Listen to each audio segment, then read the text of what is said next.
Hi and welcome back to the channel. Thank you so much for being here. My name is Nicole with morningchores.com, and today I'm going to share with you my top 5 tips for your fall garden cleanup.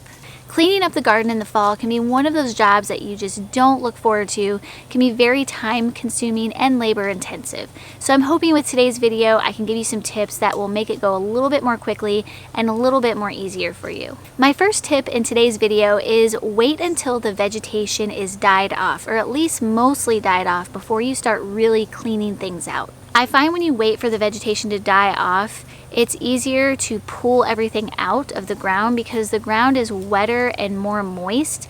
So it makes it a lot easier. You don't have to do as much physical labor pulling all those old weeds and old plants out. They just come up really easily.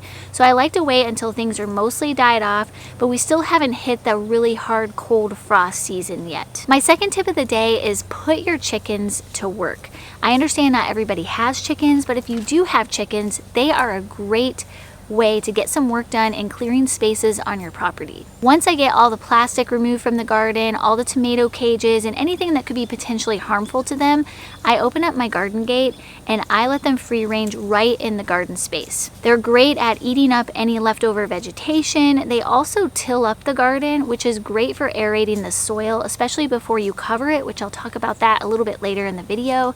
But they are just great little workers, and it takes some of the physical labor off of your shoulders so that you're not having to work so hard to get the garden prepped before the winter season. My third tip for today is to till up the remaining soil. Now, if your chickens did a really great job at this, you don't really need to do this, but sometimes I like to do it just depending on how bad the weeds were that year. And this particular year, the weeds were really bad. So I'm actually gonna go in after the chickens do their work and till it up a little bit with either a manual tiller, or you could use a motorized tiller, whatever you have on hand, but just kind of going in there and again aerating that soil and just getting it kind of loose and broken up. It will make planting a lot easier in the spring season. The fourth tip I have for you is to sow a cover crop. A cover crop is something that you plant in the fall, and the sole purpose of it is to add nutrition back into the soil. So this is something that you're planting that you're not going to eat. You're literally just putting nutrition back into the soil.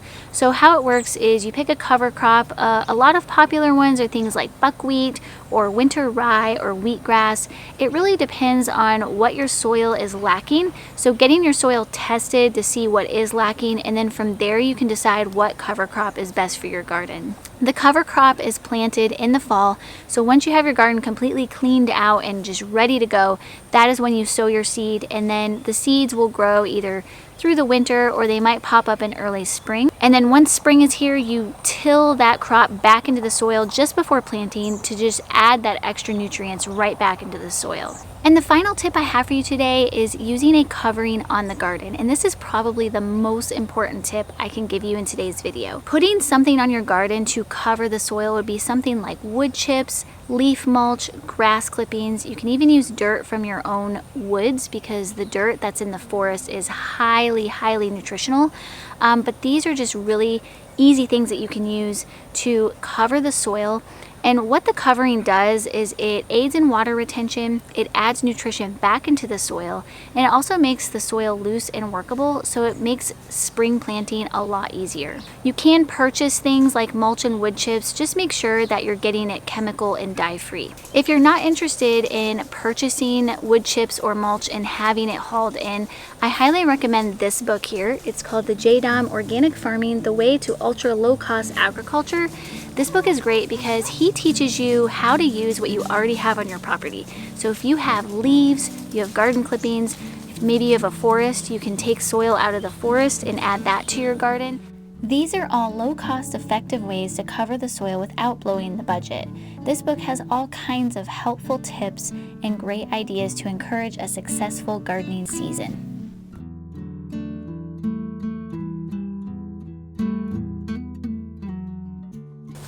Thank you so much for joining us in today's video. I hope you found it helpful. Be sure to head over to morningchores.com where you'll find all kinds of information on gardening, homesteading, and sustainable living. Have a great day, and we'll see you in the next video.